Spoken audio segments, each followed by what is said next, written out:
Bonjour tout le monde, j'espère que vous allez bien. Alors aujourd'hui, je vais vous partager mes résultats en copy trading sur eToro. Alors vous aimez bien en général quand je partage des résultats sur la chaîne et que je montre tout. Donc par exemple mes résultats sur un business, sur la formation print on demand et sur d'autres choses encore.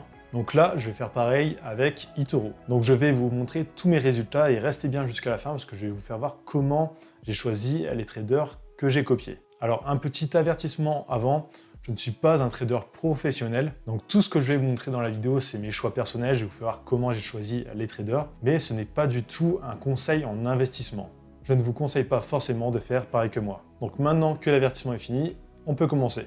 Donc mi-juin, j'ai décidé de créer un nouveau compte eToro, mais pour faire seulement du copy trading. Donc j'ai décidé de faire un compte séparé pour pouvoir vous montrer les résultats, pour voir si ça fonctionne vraiment le copy trading sur eToro, ou si c'est une grosse arnaque. Donc j'ai déposé un peu moins de 2000 $ dessus. Donc mon but c'est vraiment de prendre le moins de risques possible sur cette plateforme. Donc j'ai copié des traders qui me paraissaient sérieux et qui prenaient très peu de risques. Donc mon but c'est de faire à peu près du 10% par an en total automatique, donc avec le copy trading, et en prenant le moins de risques possible. Donc j'ai commencé mi-juin, donc on va voir déjà les premiers résultats. Donc le nouveau compte que j'ai créé c'est Trading des tutos. Donc le profil en public, donc c'est totalement transparent, vous pouvez aller voir les résultats directement sur la plateforme. Et si vous n'êtes pas encore inscrit à eToro au passage, il y a mon lien d'affiliation juste sous cette vidéo. Donc on va aller dans portefeuille. Donc déjà, on va voir ici combien j'ai déposé. Alors le 15 juin, j'ai déposé 559 $ et ensuite j'ai ajouté 1431 $. Donc en tout, j'ai déposé 1991 $. Donc comme ça, ici on voit bien toutes les transactions, on voit bien que j'ai pas triché. Et cette somme, je ne l'ai pas mis juste sur un seul trader sur la plateforme, parce que j'ai voulu minimiser les risques au maximum, mais je l'ai mis sur plusieurs, donc sur 9 traders au total. Donc on peut voir, il y en a un par exemple ici, il est dans le négatif, donc de moins 1%. Ensuite, il y en a 7 ici qui sont dans le positif, et il y en a un dernier qui est dans le négatif, donc avec moins 1,91%. Donc pour l'instant, les résultats sont plutôt pas trop mal, donc on va les voir mois par mois. Donc je vais aller sur mon profil, donc Trading des tutos, et je vais aller dans Statistiques. Donc mon but c'est de rester avec un niveau de risque faible, donc niveau de risque de 1, 2 ou 3 maximum. Donc là je suis au niveau de risque 3. Je retourne dans Statistiques, et ici on peut voir mes stats depuis le départ. Donc j'ai commencé mi-juin. Alors au départ, j'ai pas copié tous les traders d'un seul coup. Au départ, j'ai copié que 2 ou 3 traders. Donc le premier mois, j'ai vraiment fait le minimum. Et là, au fil des mois, j'en ai ajouté. Donc là, les derniers que j'ai ajoutés, c'est en septembre. Donc c'est normal s'il y a des résultats très faibles, donc par exemple là, plus 0,02% au départ. Donc là, on voit mes résultats depuis le départ. Donc juin 0,02, 0,26 en juillet, 1,39 en août, donc ça très bien. Septembre, il y a une petite baisse, et pour l'instant, mi-octobre, on est à plus 0,82. Alors bien sûr, d'ici la fin du mois, ça peut évoluer, ça peut passer dans le négatif, ou alors faire plus encore. Donc pour l'instant, ça nous donne 2,2% en à peu près 4 mois. Donc perso, pour l'objectif des 10% que je m'étais fixé par an, pour l'instant, c'est plutôt bien parti, sachant que je n'ai pas placé tout l'argent là les premiers mois. J'ai fini de distribuer l'argent que en septembre. Et aussi, je n'ai pas copié les trades qui étaient ouverts déjà sur les comptes. Donc des fois, ça a pris plusieurs semaines pour copier vraiment tous les nouveaux trades de la personne. Parce qu'il a fallu attendre que la personne en fasse de nouveau. Donc là, on voit 9 traders, 77% rentables. Et ici, on voit 61 semaines rentables. On peut aller voir aussi le graphique. Donc ça, on voit vraiment l'évolution de mon portefeuille. Donc quand j'ai commencé à trader là en juin, j'ai une petite baisse, donc je suis passé dans le négatif pendant pas très longtemps. Ensuite, juillet dans le positif, mais ça a bien diminué à la fin. Août, grosse explosion. Septembre, ça diminue un peu. Et là, c'est en train de repartir.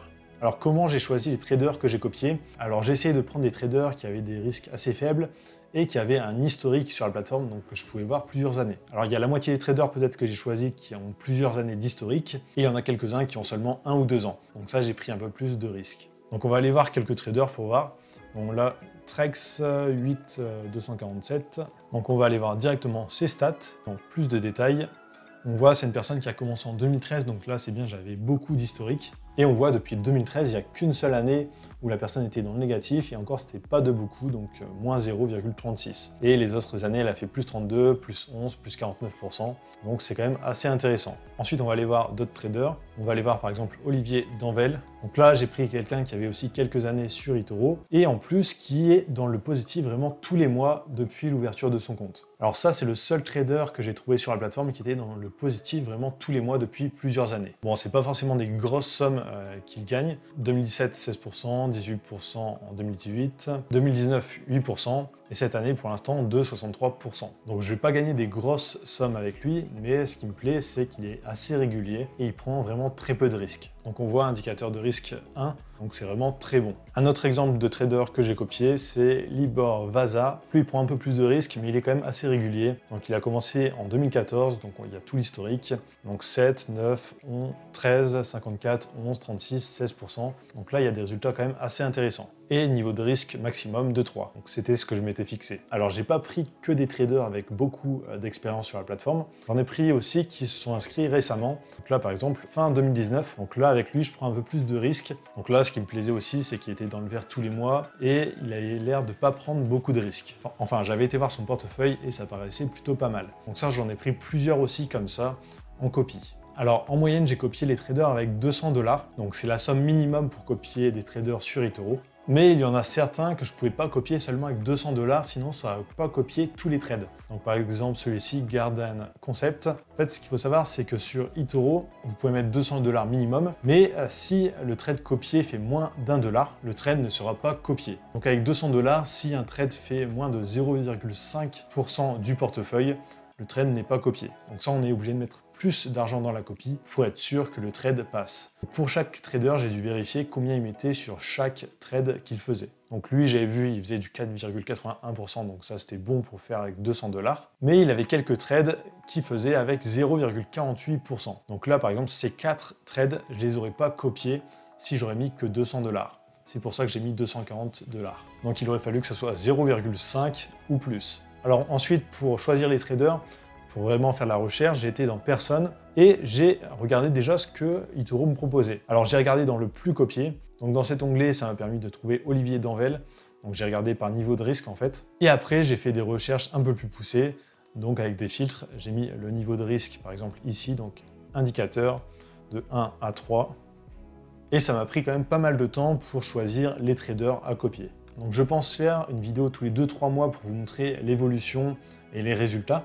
Donc que ça soit positif ou négatif, le but c'est d'être totalement transparent sur les résultats. Un peu comme je fais avec la formation Print on Demand de Thomas Gillot et de Pierre de l'atelier Print on Demand.